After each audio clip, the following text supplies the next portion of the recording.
Hello and welcome to New Central Television. I am Lekon Onobanjo. The top stories at this hour.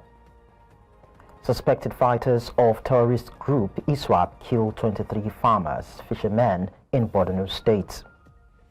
Rescheduled UTME examinations enters second day in Lagos and southeast states. Senegalese Prime Minister Ousmane Sonko pledges support for Burkina Faso in ongoing fight against terrorism. Details to come your way shortly.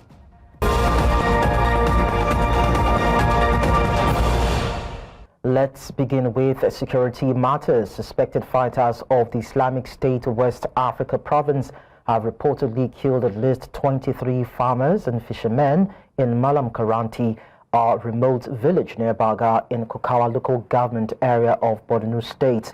The attack took place on Thursday morning. The victims, mostly beans farmers from Gwoza, had allegedly reached an agreement with a rival Boko Haram faction to farm and fish in insurgents-controlled areas in exchange for the regular payment of levies.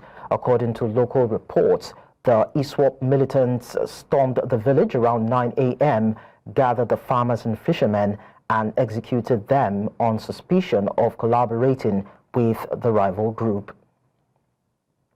Away from that, the Nigerian Navy has intercepted a wooden boat laden with 90,000 liters of stolen crude oil off Araromi, Ondo State.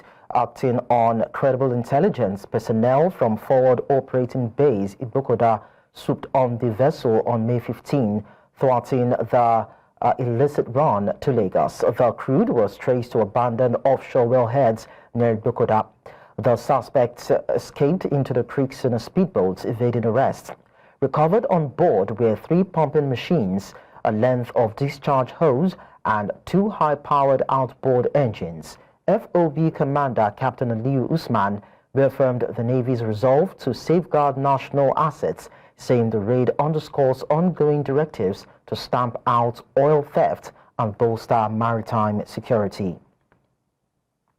And now to politics. The 2023 governorship candidate of the All Progressives Congress in Rivers State, Tonya Cole, has called for a critical reassessment of Nigeria's presidential system, arguing that it is ill-suited to the country's needs. Speaking during a televised interview, Cole said that many Africans are dissatisfied with the political systems imposed on their nations, which often fail to reflect local realities.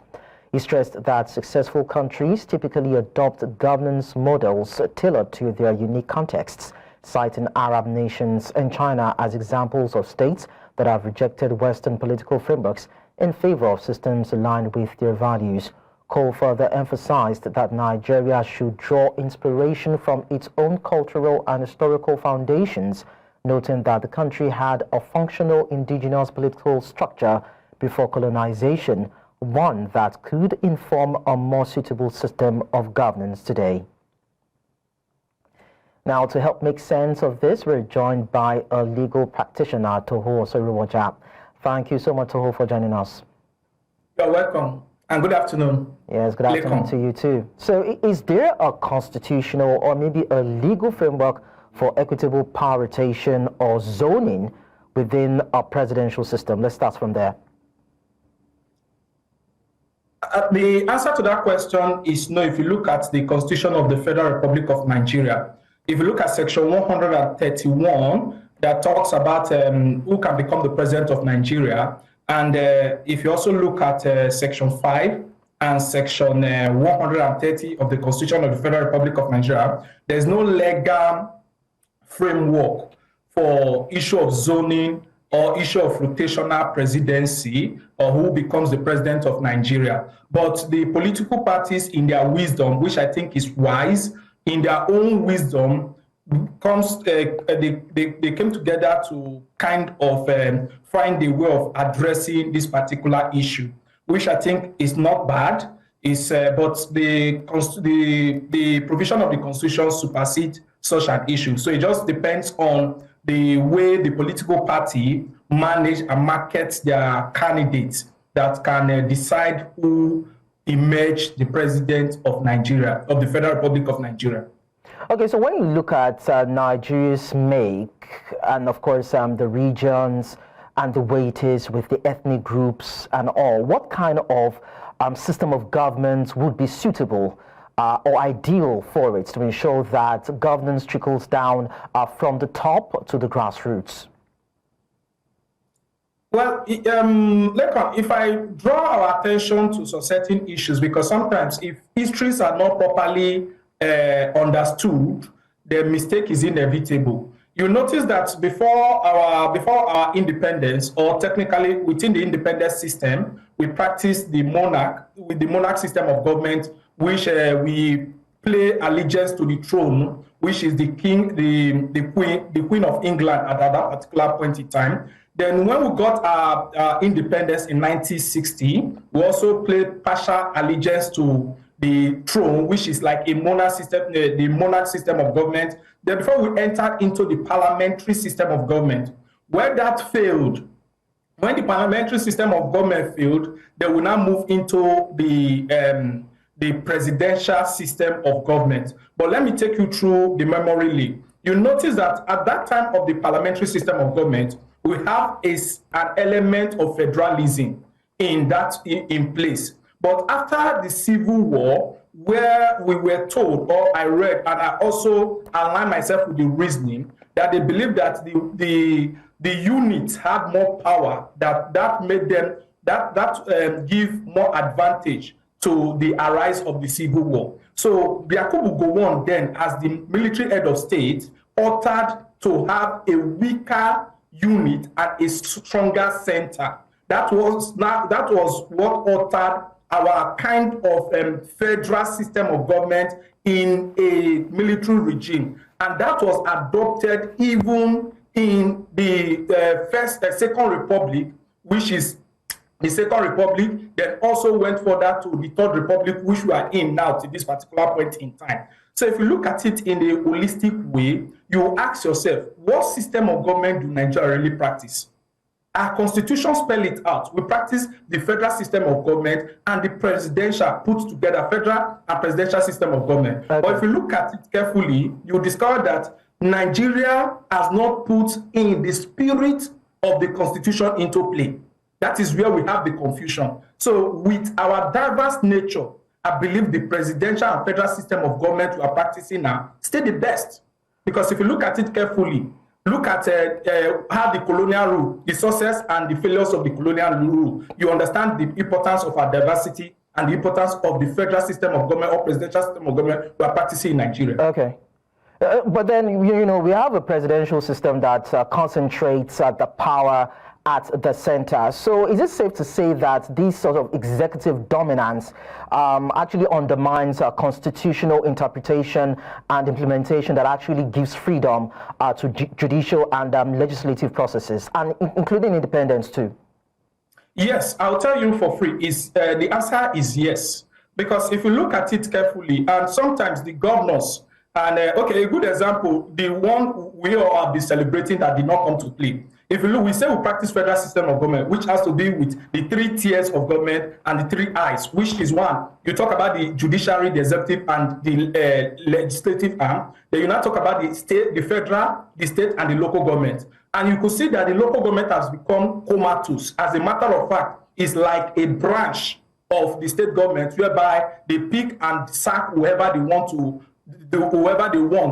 be the chairman of the local government, and they also determine the project, which that is for that. Then 2, you discover that we also practice this issue of how will I put it now? We don't practice the federal system of government which the constitution portrays. Apart from issues on the exclusive legislative list, which are few, then you now see that the higher matters that need to be looked at to, the state government are shy away from it.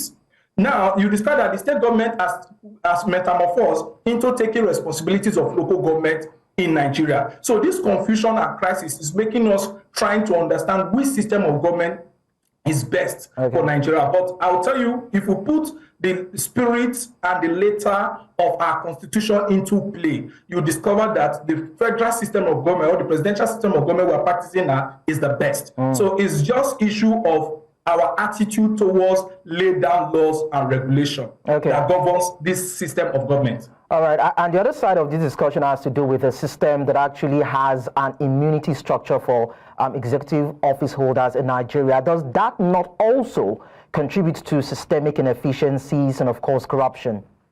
No. That is where we get it wrong. Yes, the president and the governors are immune for criminal prosecution, but they are not immune for impeachment. As a matter of fact, let me tell you, Nigerian executive are the most vulnerable. The Nigerian executive are the most vulnerable. Look at the provision of the Constitution. What determines misconduct? It is not spelled. So it's at the whims and caprices of the members of the National Assembly or the members of the State House of Assembly to determine whether a governor has breached that particular provision of the law. And when the governor is impeached or when the president is impeached, he is to face any criminal allegation. We've never seen where a president of Nigeria has been prosecuted for actions he has taken. We've never seen where the president of Nigeria would have done things we know. As a matter of fact, in any civilized nature, in every civilized country, that such impeachment proceedings will commence immediately. It's not about they're immune from prosecution. Yes, I'm going to let you go too, but quickly, how do you want to impeach a president or a governor that has immunity from being probed? No, the issue of immunity is for prosecution against is protecting them from prosecution, which was borrowed from the English system of government where that the king does no wrong. Okay. But impeachment proceedings, the governors are not, and the president are not immune from it. A good example of River State. Let me come back to River State. You discover that River State, the State House of Assembly, they've already started in motion the process of impeaching the governor. I don't know if you understand. And if it is impeached, any criminal offense traced to him,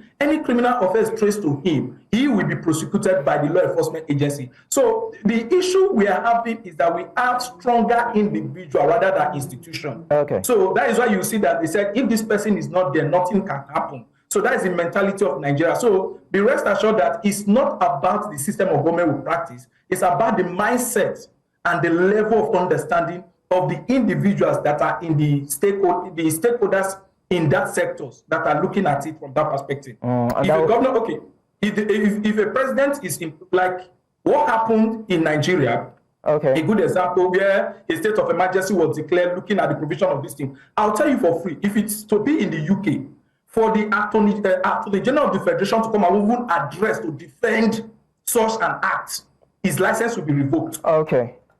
For him to even come and defend that act alone, his license will be revoked. Then two, the president wouldn't have even been in Asoro. So that is what the system is like. Thank you so much. The stipulated way it ought to be. All right, thank you so much, Toho Seriwaja, for this clarification. We hope that we get it right in the country. We appreciate that. You're welcome. You're welcome too. Let's now tell you that Senate President Godswill Akpabio says all political parties in Akwa Ibom State have merged into a single movement supporting President Bola Tinubu and Governor Umoeno and himself ahead of the 2027 elections. Speaking at a constituency empowerment event in Ikotekpene, Akpabio declared that political divisions in the state have dissolved, with all parties now united behind a common agenda. He commended Governor Umoeno, a PDP member, for promoting peace and unity, describing him as a man of God whose cooperation with the presidency has driven development in the state. The announcements comes amid increasing political alignment between APC and PDP leaders in Akwa Ibom. We now go on a short break, and when we return, we tell you a story about parents in Abia State who are puzzled as children receive UTME. We'll bring you more details in a short while. Join us again.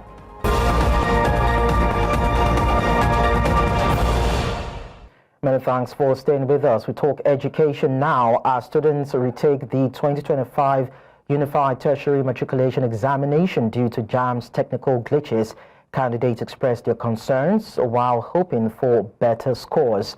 Parents, however, call for an overhaul of the entire system due to the examination's rigorous process. News Central's Omololade visited one of the accredited JAMB centers in Lagos and filed in this report. These are candidates of the 2025 UTME, patiently waiting to retake their examinations in one of the accredited JAMB centers in Lagos. While some students who were waiting to sit for the examination at the scheduled time, others who sat for the exam earlier in the day commended JAMB for improving on the technical glitches as they hope for a better score this time. This one was okay, there was no glitch. At least on the last one, my questions were not complete. And this one, my questions are complete. They're free and were easy. I think the exam also was easier. It was made much better and according to everyone's liking. And I think I read the exam out of a 5-star 4.5. Because previously when I saw my score, I was like, no, this is not my score, this is not my score. But now, I know I will make it up to 200 and something, 200 and above, or probably 300 also. So when I received my results a few days back, I realized that my scores were not what I felt it was going to be. So I was disheartened, I was feeling bad, but now that I've rewritten the exam, I feel a bit better and I feel a bit confident that I'm going to do better now. Thank you. Some of the parents present at the JAMB Center expressed their dissatisfaction towards the examination body, emphasizing that the entire process of writing the exam is a rigorous one for the candidates, hence an overall of the entire system. This 6:30 is too early. For you to wake up 5 o'clock, one girl, she missed her paper today because of the 6:30. She said before she could receive the message, it was late, and she's coming from far. She has to miss that exam. It's not good. They should do something about it. A rigorous procedure for somebody to wake up as early as before 6, and we are coming for an exam then, irrespective of the transport situation in Lagos and others. So I think it's cumbersome. I don't cherish it. They should review the process. About this jam, it's not funny at all. It's not funny. It's so stressful. So stressful. And the time they gave us was too short. I beg, even the children said they're frustrated, they're tired. Most of them are writing WAEC now. Some that have paper have to leave their Greek today to come and write the jam. And the time they gave is too short. And many said might not even know that they are writing it. At least 379,997 candidates across the country are affected by the technical error, while approximately 206,610 candidates in 65 centers in Lagos State are participating in the 2025 UTME receipt. In Lagos for News Central, Omolola. Meanwhile, parents at the JAMB Examination Center in Ubakala, Umaya South local government area in Abia State are still unsure why the board has ordered a receipt for candidates whose original sittings were problem-free. They say the decision is causing needless emotional strain for candidates who performed well just a few weeks ago and for their families. The parents also urged JAMB to prevent a repeat of the technical glitch that sparked the current confusion. They are supposed to receipt those people that score low, mainly on that Saturday that they did not have 1 to 11. Not everybody, not causing trauma to the whole state. I want them to be very, very careful in everything they are doing. If the thing is inside the computer, I thought that the thing will not be computer problem. It's man-made problem. No, my son did not tell me that the glitch affected him. I was surprised when I saw the message. Especially the writing WAEC also. It was the clash and the distance is too much. It affected them, even us parents. It affected us, extra expenses. As I have been here since 6 a.m. I was even there with her the day she wrote the JAMB, so there was no problem, there was no issue. This is the first time in history that JAMB is having a receipt in all the centers in the southeast, like from what I heard. And this is Nigeria, so anything can happen.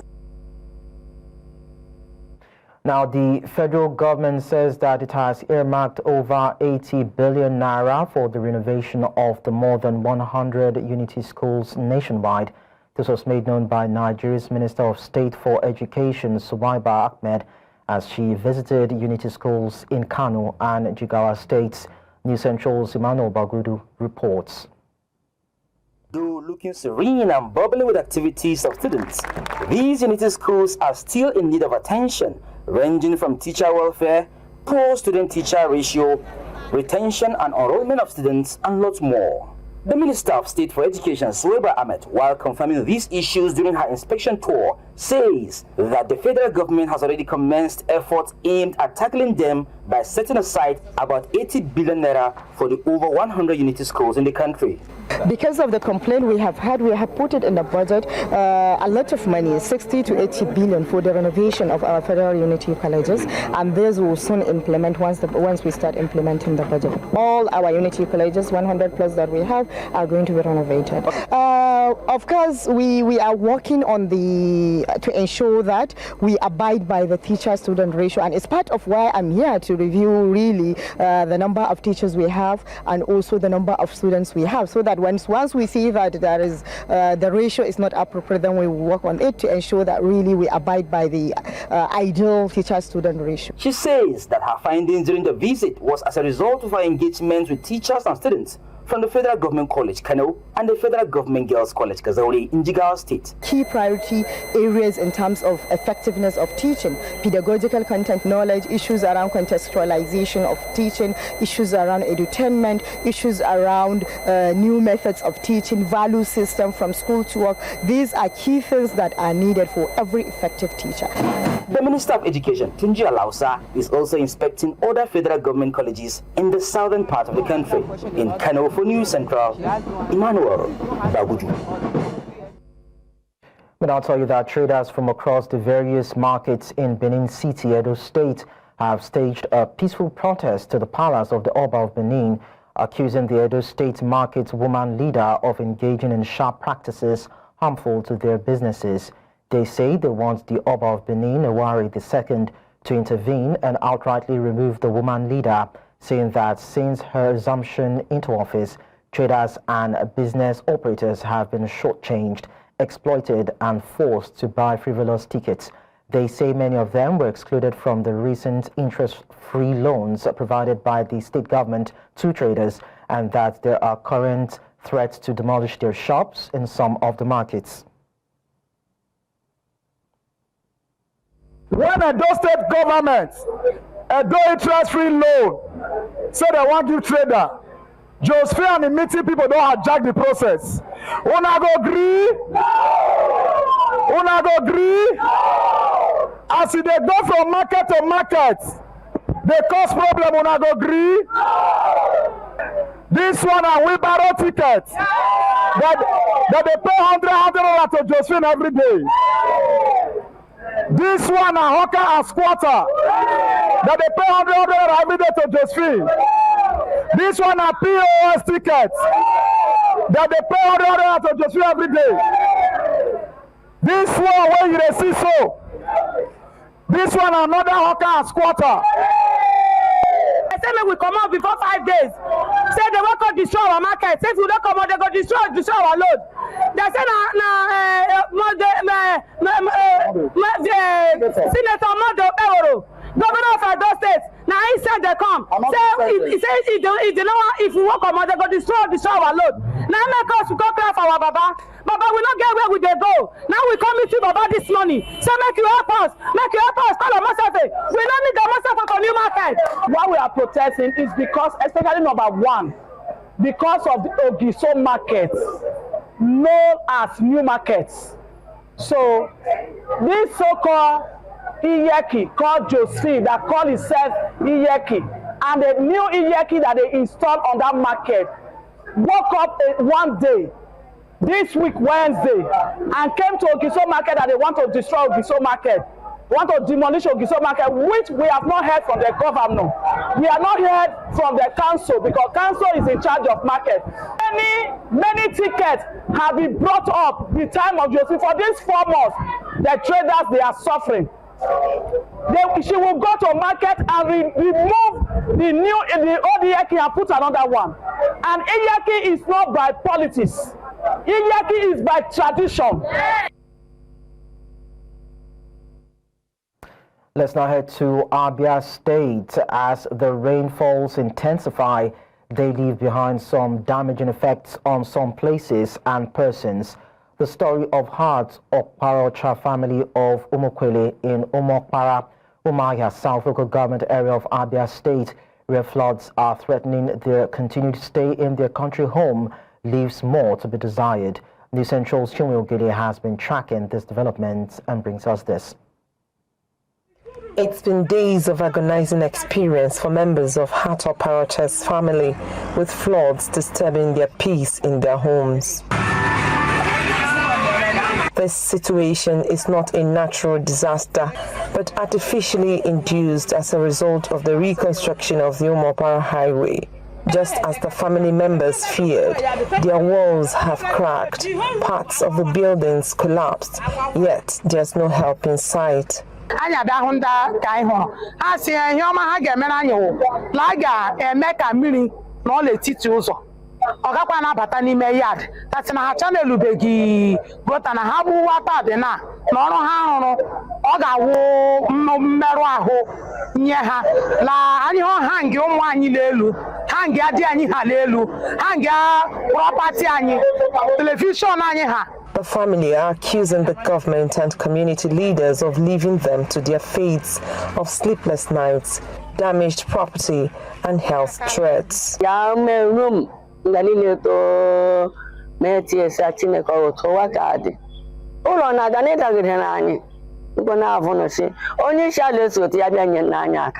Lọtụ ebe a dị na anyị na-egwu mmiri echi mmiri mamịrị ndị ọzọ ka echi ebe ochi and ụmụ m na onye amatụsele ha. They say if the contractors fail to correct the situation, which has caused the persistent flooding of their homes, they will be forced to take laws into their hands. We are already on a rainy season. If nothing is being done, I'm telling you the gospel truth, other youths will get angry. We'll stop them from working. I will call on the government to come and see this by themselves. Uchechi Odimba owns a drinking parlor along the same area and now counts her losses to the flood. I'm sharing tears. All my properties, my fridge, my 5 fridge got spoiled, my generator, my speakers, we are calling the government to come and help us because this one is out of hand, to come and know what they will do for this road and help us because our properties, we don't have any, so we have to start again. After their initial outcry, it was gathered that much the contractors could do was to pull the remains of the tunnel, creating no alternate route for flood. It's getting worse, like it's already worse as it stands, because the water that entered their hands. We are already on a rainy season. If nothing is being done, I'm telling you the gospel truth, other youths will get angry. We'll stop them from working. I will call on the government to come and see this by themselves. Uchechi Odimba owns a drinking parlor along the same area and now counts her losses to the flood. I'm sharing tears. All my properties, my fridge, my 5 fridge got spoiled, my generator, my speakers, we are calling the government to come and help us because this one is out of hand, to come and know what they will do for this road and help us because our properties, we don't have any, so we have to start again. After their initial outcry, it was gathered that much the contractors could do was to pull the remains of the tunnel, creating no alternate route for flood. It's getting worse, like it's already worse as it stands, because the water that entered as of 3 days ago was not as it is now. The government is yet to respond to the calls, but the flood victims in their wait, laugh and dance at their condition. In Omar here for News Central, Chinwe Ogele. Well, the struggle for the liberation of the Niger Delta region has been on for decades, with Major Isaac Adakaboro, a vibrant activist and military leader from the Ijaw extraction, being the first to declare the Republic of Niger Delta after Nigeria's independence. Every year, stakeholders and groups across the Niger Delta region hold symposiums and public processions to reflect on its life and times. News Central's Biola Festus has more. Major Isaac Adakaboro, a pioneer in the fight for minority rights in Nigeria, clamored for the liberation of the Niger Delta region from the then Eastern Regional Government in 1966. Although his life was short-lived, his legendary deeds will forever remain in the sands of time for Niger Deltans, hence a day named and commemorated in his honor, Boro Day. Reminiscing on Boro's bravery moves for the Niger Delta, President of the movement of his own ethnic nationality in the Niger Delta, Kennedy West, regrets that issues Boro fought against during his days still persist. There is no issue, no item that has been said by Major Isaac Jasper Adaka Boro in his 12 days revolution that has not come to pass in Nigeria. All the things that he has said, all the issues that warranted him to shout for the Niger Delta Republic, we are experiencing it, we are feeling it every day. 57 years after Boro's death in his active struggle for the liberation of the Ijaw people, the Niger Delta region remains bedeviled by underdevelopment, oil pollution, environmental degradation, and social injustices. The federal government cannot tell us succinctly how much is gold putting on the coffers of our national purse. They are being quiet about it. They are being economical with it, being clandestine in the operations. Meanwhile, feel free to explore the people of the Niger Delta. Giving us pipeline surveillance, giving us South-South development, giving us this or that is not what we really agitating for. Boro said he wanted Niger Delta Republic. But when we started as a people, we came together in Kayama and we said resource control, self-government. The Ijaw Youth Council in Rivers State also held a procession in honor of the Niger Delta patriots. Rivers State's democracy should be restored with immediate effect. We appreciate the peace initiative that he have initiated. Let the executive and the legislative arm that Mr. President believe that is in loggerhead should be called to a round table and let the differences be settled so that Rivers State will return back to democracy immediately. The people of Ijaw Nation from the Eastern Zone flank will continue to give President of the Federal Republic of Nigeria, Bola Ahmed Tinubu, the needed support and mandate to see and resolve these issues on ground. We also want to use this medium to thank every sons and daughters of Ijaw Nation for coming out to continue to celebrate our hero. We will continue to fight for justice, fairness, and equity. Major Boro's activism and declaration of the Niger Delta Republic were significant milestones in the region's struggle for self-determination and resource control. In Port Harcourt for News Central, Biola Festus. The International Day of the Boy Child, marked every May 16, shines a light on the well-being of boys and the unique challenges they face, which include poor access to education, mental health struggles, and societal pressure. However, advocates say boys must not be left behind in conversations about child development and rights. At different events held in Lagos to mark the day, various speakers called for stronger support systems to help boys grow into confident, responsible men. News Central's Wese Anyo completes the report. May 16 is a day to celebrate boys, their well-being, their happiness, and the unique contributions they bring to families and communities. The International Day of the Boy Child, although not officially recognized by the United Nations, is a global moment to reflect on how boys can be supported to grow into men of honor, integrity, and purpose. Community should encourage healthy masculinity and not tell children, not cry, you're a man, you don't express, they will see you differently.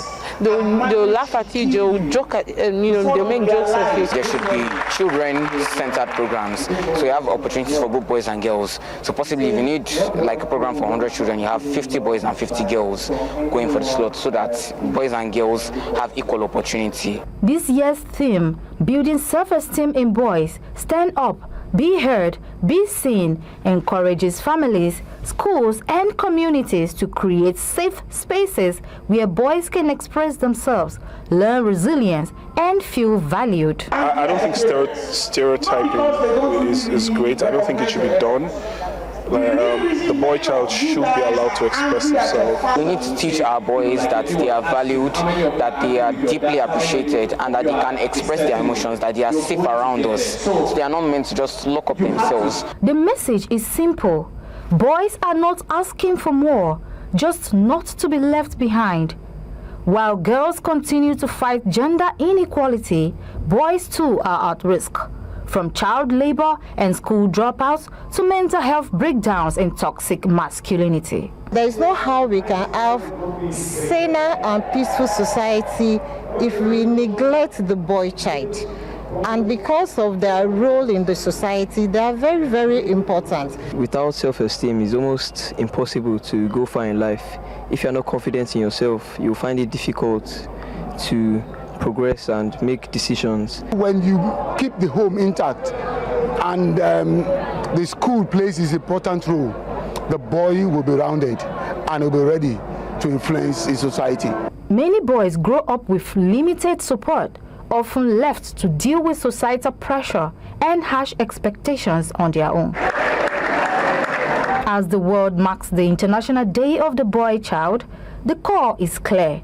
Build boys up as they grow into men who build stronger families, safer communities, and a better world for all. In Lagos, for News Central, Sewisi Anya. Coming up on the news, thousands protest in Tripoli, demand Prime Minister Baba's resignation. We'll tell you more and bring you more stories in a short while. Stay with us.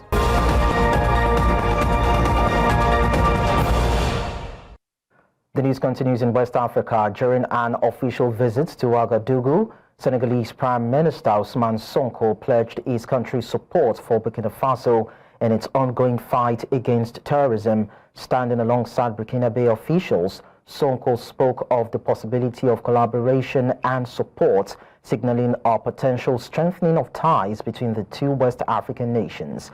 Burkina Faso has grappled with a brutal insurgency for more than a decade, resulting in thousands of deaths and the displacement of millions. Mettre un message de soutien absolu au président Traoré, à tout son gouvernement et au peuple burkinabé dans sa lutte contre ce terrorisme qui lui a été imposé. Envisager toute possibilité de collaboration et de soutien face à cette épreuve. Et c'est pourquoi le Sénégal, au-delà de la manifestation de la solidarité, n'exclura aucune forme de collaboration pour soutenir nos frères. And out to North Africa, thousands of protesters have flooded the streets of Libya's capital, Tripoli, demanding the resignation of Prime Minister Abdelhamid Dbeibah.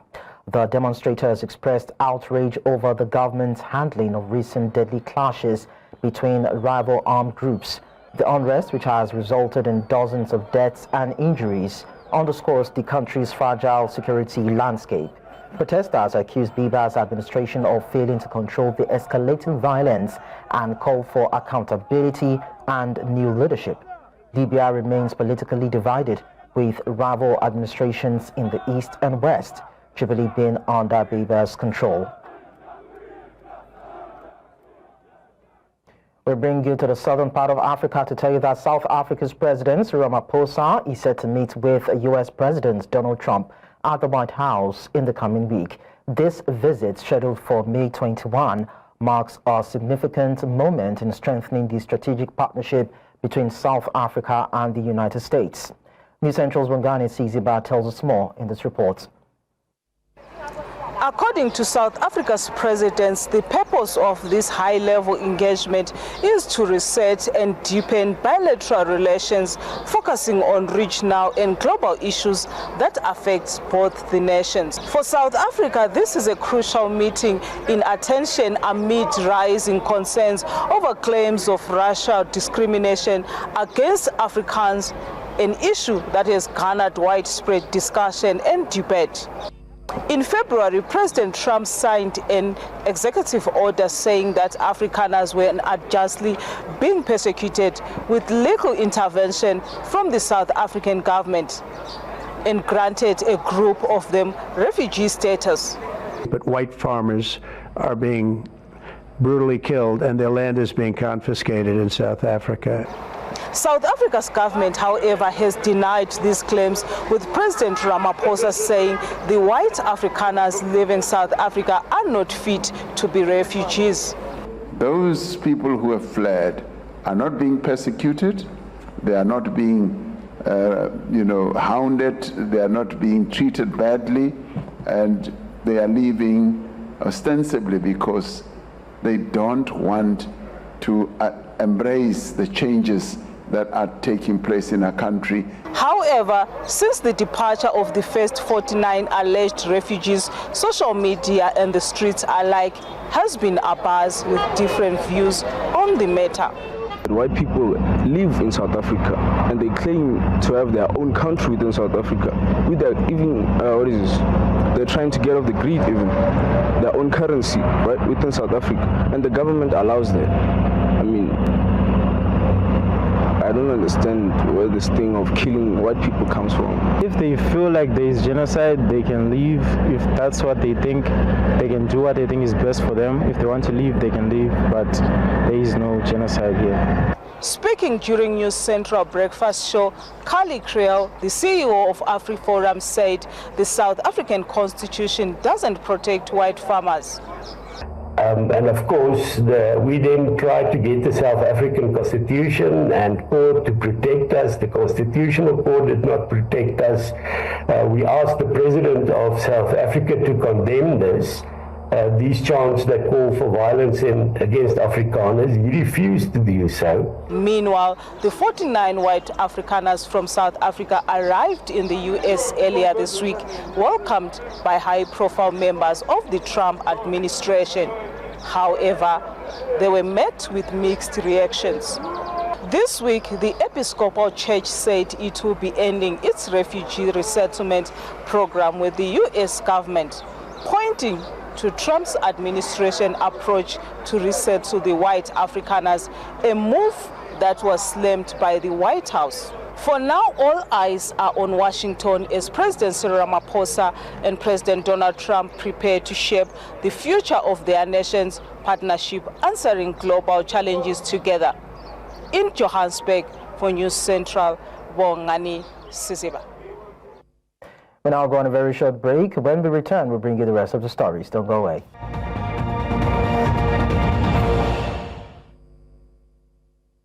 In sports, Atalanta star Ademola Lookman has been nominated for Serie A Player of the Month for May. Lookman was nominated alongside 5 other players for the individual accolade. Riccardo Orsolini from Bologna, Kenfren Thuram from Juventus, Scott McTominay from Napoli, Manu Kone from AS Roma, and Santiago Jimenez from AC Milan are also in contention for the award. Lookman scored 1 goal for Atalanta this month. The 27-year-old ended a 6-game goal drought by netting in Ladia's 2-1 win over AS Roma on Monday. He has 20 goal contributions in 30 league appearances this season. Approximately 670,000 fans gathered in Barcelona to celebrate the club's recent titles. The festivities included a victory parade through the city's streets, culminating at the Arc de Triomphe. The open-top roof bus procession featured both men's and women's teams who showcased their trophies and interacted with supporters. The parade route began at the Camp Nou and passed through several key locations. The event was marked by an outpouring of support from fans, with displays of confetti, fireworks, and music enhancing the celebratory atmosphere.